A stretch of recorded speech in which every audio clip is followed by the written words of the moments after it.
बीमा राशि को अन्य वर्गर मानक परी एकु 10 लाख टंकार पहुँचा जाऊ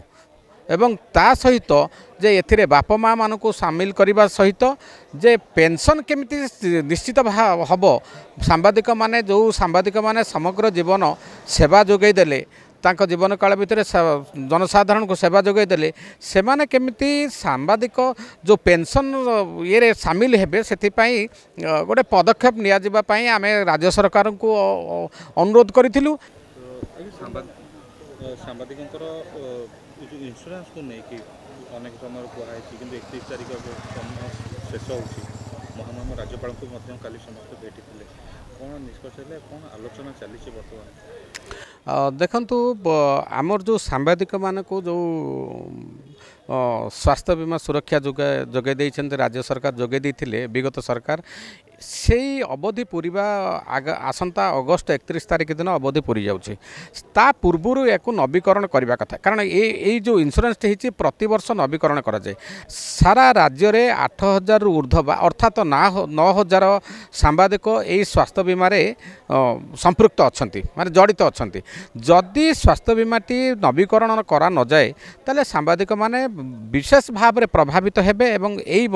समय जदि कहार देह खराब हुए कि किसी हुए अस्त्रोपचार करा जाए से माने से सब सुविधा पाई परिबे नाही सेथिपई आमर दाबी थिला जे राज्यपाल महोदय को भेटिक आम जो दाबी जणीलु आम दाबी थिला जे तुरंत नवीकरण करने स्वास्थ्य बीमा को नवीकरण करने राज्य सरकार को आपण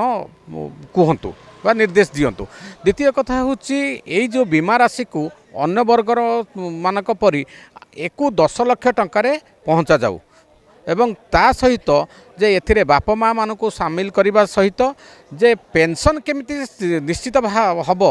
सांबादिक माने जो सांबादिक माने समग्र जीवन सेवा जोगई देले तांको जीवन काल भितर जनसाधारण को सेवा जोगई देले से माने केमिति सांबादिक जो पेंशन ये सामिल हेबे सेथिपाई गोटे पदक्षेप निया जिबा पई आमे राज्य सरकार को अनुरोध करिथिलु एवं गतकाली आमे राज्यपाल को जो 10 जन सांबादिक गोटे प्रतिनिधि मंडल भेटिथिले से माने भी अनुरोध करथिले राज्य सरकार को माने राज्यपाल को अनुरोध करथिले जे सेमानकु सांबादिक मानकु पेंशन जोगैबा सहित बीमा राशि ये करा जाऊ अन्य सुविधा सुजोग बहुत अच्छी से विषय आम ये करूँ कि प्रमुख दाबी हिसाब से आम से कहूँ जे राज्यपाल महोदय को कहूँ जे जेते शीघ्र पारे यही जो बीमा राशि स्वास्थ्य बीमा राशि अच्छी आम जो विगत सरकार 5 लाख पहुँची से नवीकरण करने अनुरोध करूँ। बहुत खुशी कथा ये राज्यपाल आम कथा को आम को पाखरे बसैले एवं